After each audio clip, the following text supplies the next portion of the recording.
जिन्हें गायत्री मंत्र याद नहीं है ना, या जो गायत्री नहीं जानता, ये समझ लो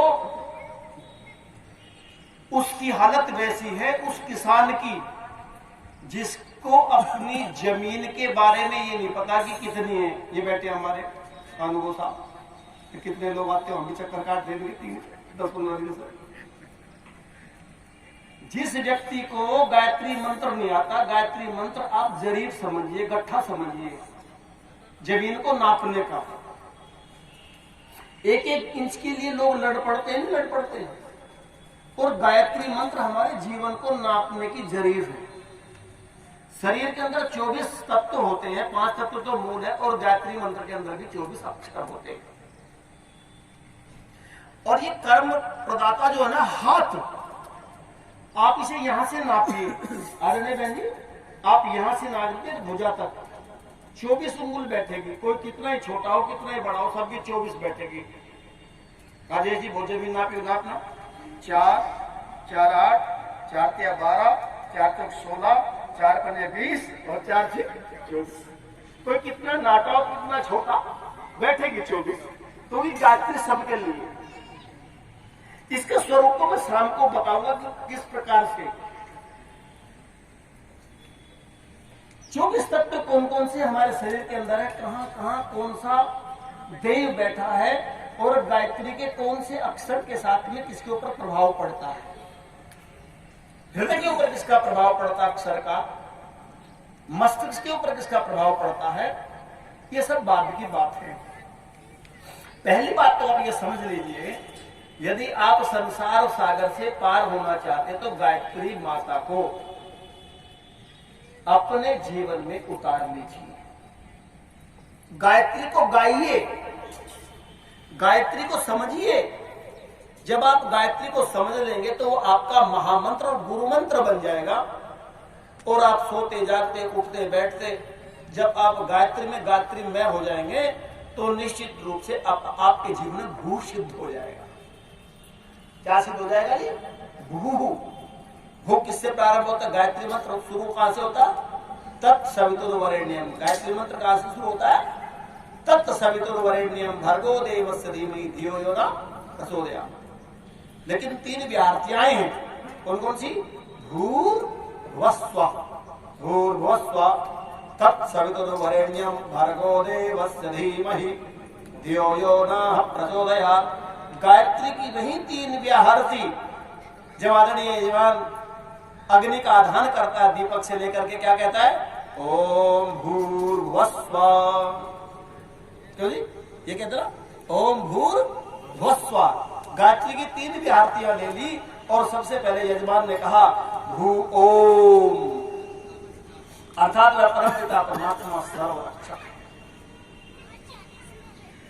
कुछ रक्षक तो ऐसे होते हैं जो 1-2 व्यक्ति के रक्षक होते हैं, जिसको अंगरक्षक कहते हैं, और वो परमात्मा एक व्यक्ति का अंगरक्षक है, सबका अंगरक्षक है। आपने कहा प्रभु आप सबके रक्षक हैं। यहां भी कई लोगों को बहुत बड़ी चिड़ाहट सी होती है, पर रक्षा मेरी होनी चाहिए, इसकी क्यों हो गई, इसका तो काम नहीं उठना चाह, जब तो मजा। लेकिन परमपिता परमात्मा कैसे हैं? सबके रक्षक हैं। फिर कहा भू, भू पृथ्वी को भी कहते हैं। जगत सिंह जी, भू पृथ्वी को भी कहते हैं। और भू, ये पृथ्वी क्या है? ये पृथ्वी जनक है, ये पृथ्वी माता है, और परमात्मा भी मां है, इसीलिए भू पृथ्वी को भी कहते हैं। और भू प्राण स्वरूप, भू क्या है? प्राण स्वरूप है।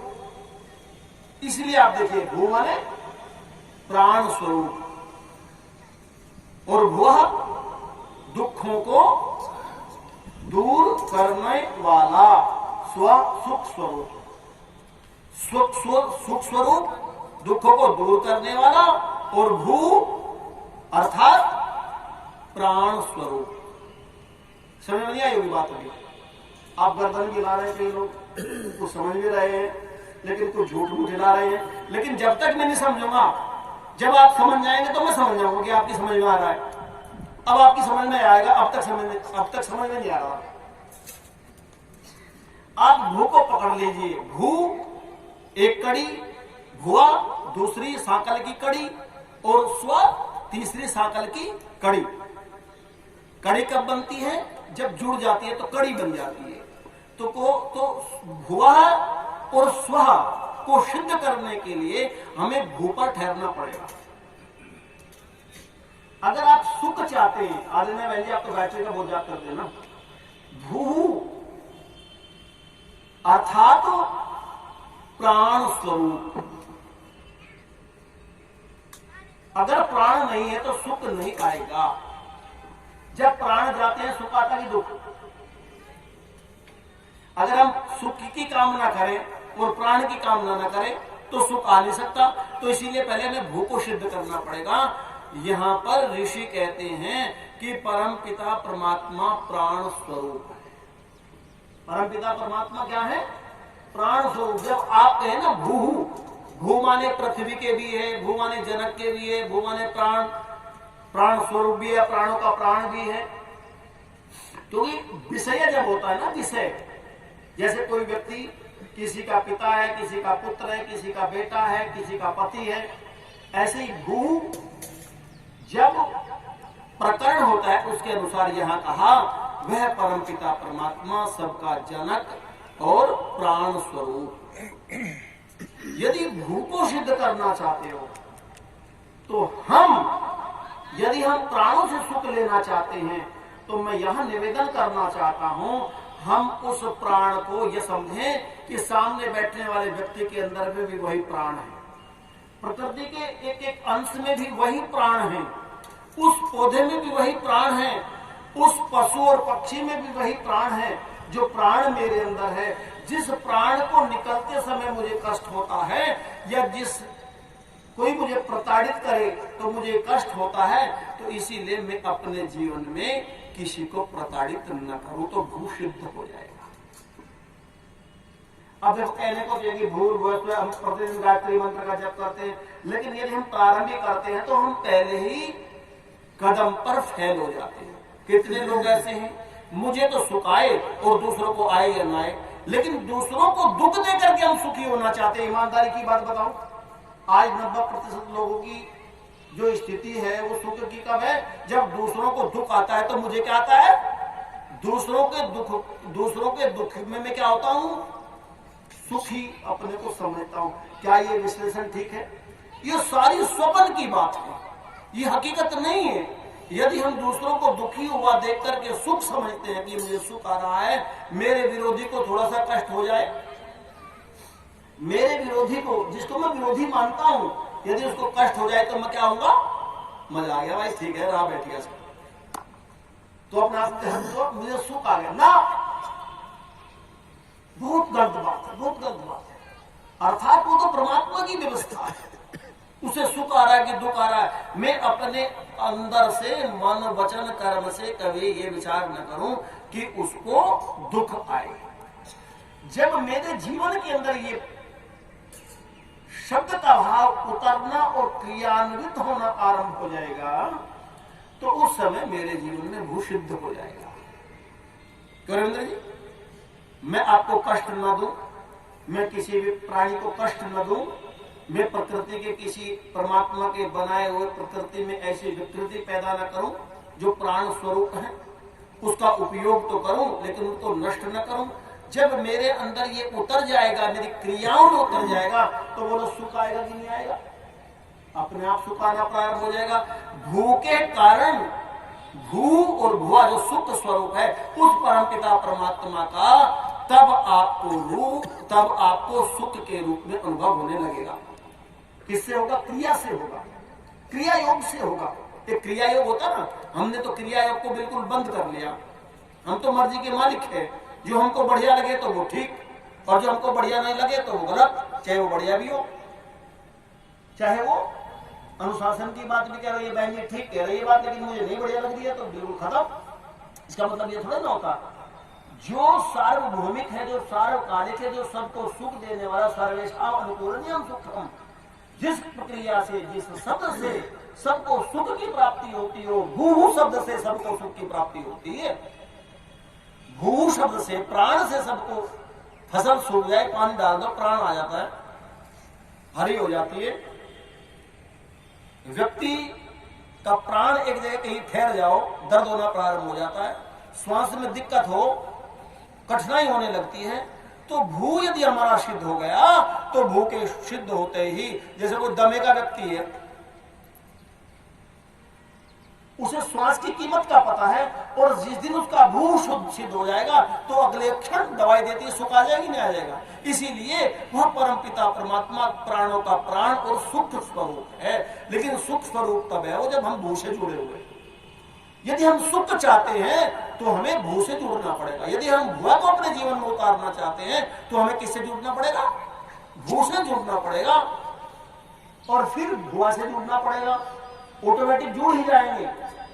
यदि घर में जाकर के किसी एक व्यक्ति को नमस्कार कर लेना पड़े को अच्छे से, तो सारे परिवार के लोग जुड़ जाते, नहीं जुड़ जाते? क्यों नहीं?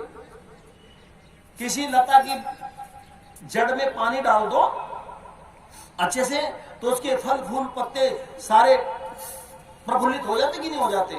तो इसी प्रकार से भू को अपने जीवन में हमें सिद्ध करना पड़ेगा, और भू को अपने जीवन में सिद्ध करने का वही एक प्रक्रिया है जो जिसको कहा अहिंसा परमो धर्म।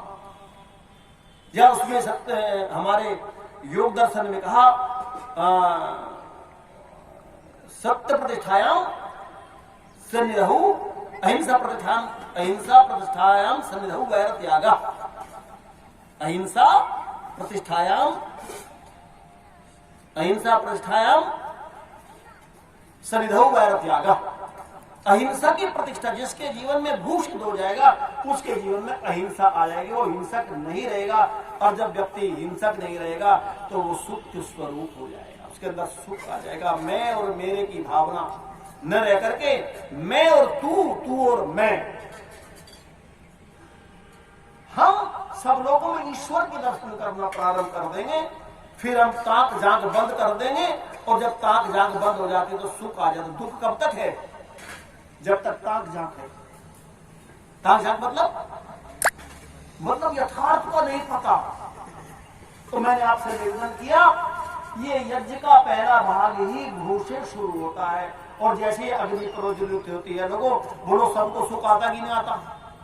पहली ही भू के साथ अग्नि प्रज्वलित होती है। जैसे यजमान कहता है उद्बुद्ध स्वाग्ने प्रतिजाग्रही, अग्निदेव तुम उद्बुद्ध हो जाओ, आहुति छोड़ता है तो प्राण को बल मिल जाता है, और प्राण के अंदर जितने भी औषधीय गुण हैं वो सबको बांटना प्रारंभ कर देता है प्राण, तो सबको सुख आ जाता है, आ जाता नहीं? इसीलिए ये यज्ञ सबको सुख देने वाला है।